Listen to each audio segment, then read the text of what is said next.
Hi friends, my name is Chaitanya Patke and welcome back to my YouTube channel. In this video, we are going to dissect what exactly went wrong on the third day's play of the first test at Super Sports Park in Centurion between India and South Africa. India, who actually looked commanding after the first innings, even though 245 was not a very big score, it wasn't too low either. And what exactly went wrong on the third day's morning, that are batting. World famous batting capitulated in the face of some swing and overcast conditions, as well as what mistakes our bowlers did on the second day, which enabled South Africa to take a lead of more than 160, which in the end proved decisive and crucial.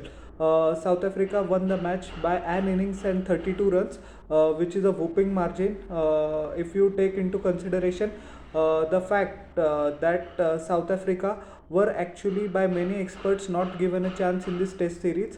They were terming it as a final frontier for India, and even though the conditions are overcast, and even though historically India has not done pretty well in South Africa, but the case has been changing since the last two tours.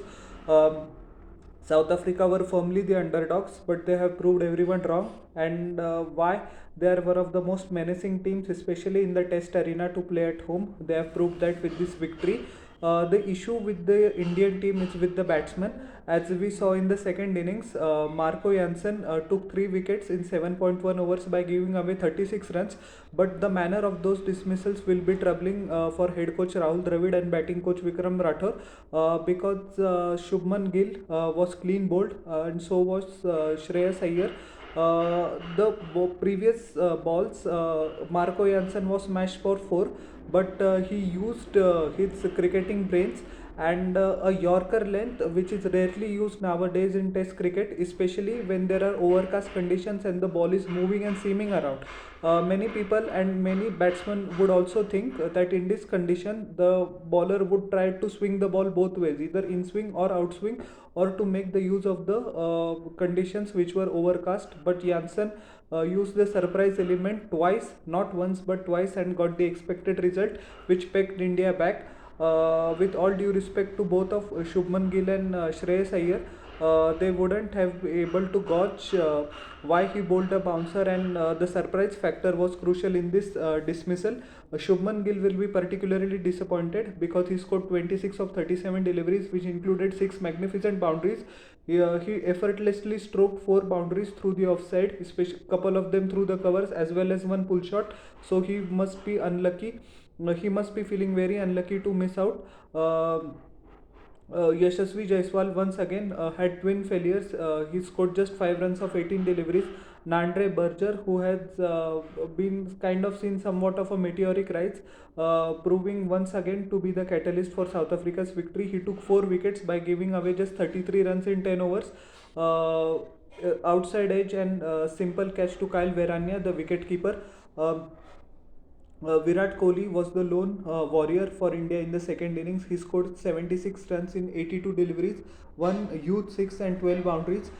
He but eventually ran out of partners because none of the batters were able to make their innings count.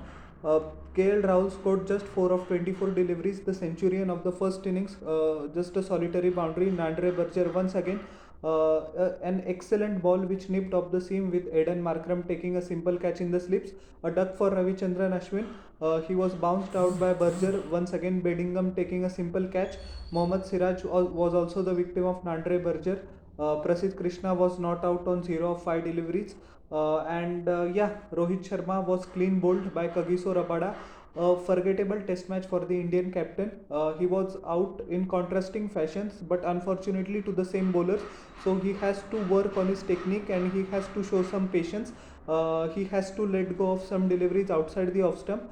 If you remember the kind of innings he played 4.5 years ago in Pune, even though it was the test series was taking place in India, the track at Gaunje offered pretty much the track was like the South African or the English tracks.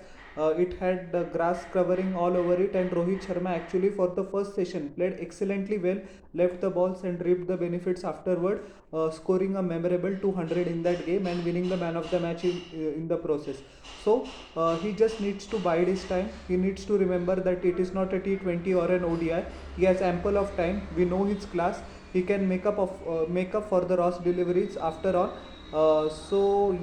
India needs stability at the top of the order, as we know that India has moved on from Cheteshwar Pujara and Ajinkya Rahane.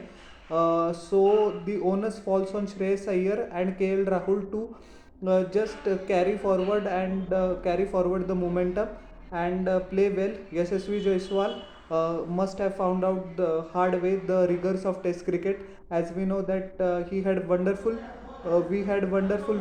start against West Indies, but against South Africa, he has been found wanting on both the occasions. But we, but but but we must give him time to settle down, because he's just the start of his career, and hopefully he will come good in the second match. He just like the Indian captain Rohit Sharma, he has to just work on his temperament. His technique is excellent. He has scored runs in the Ranji Trophy, in the Vijay Hazare Trophy, everywhere. He has done particularly well at the under 19 level, which we all know. In the Ranji Trophy also his star has shown very much brightly. So yeah, just a bit of time. But the difference between the West Indian and the South African attack, with all due respect to the West Indian bowling lineup, he must have found out right now. So he needs to hone his technique and control his temperament.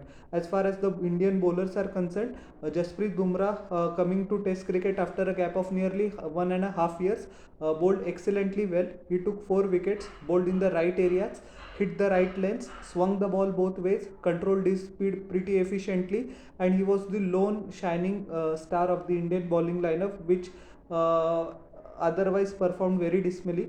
I won't be too harsh on Prasidh Krishna, because he has not played too many first class games. He has been thrust into the action straight away, and he was found wanting. He was, I think, a bit too excited. He was either too short or too full. He didn't work on his length.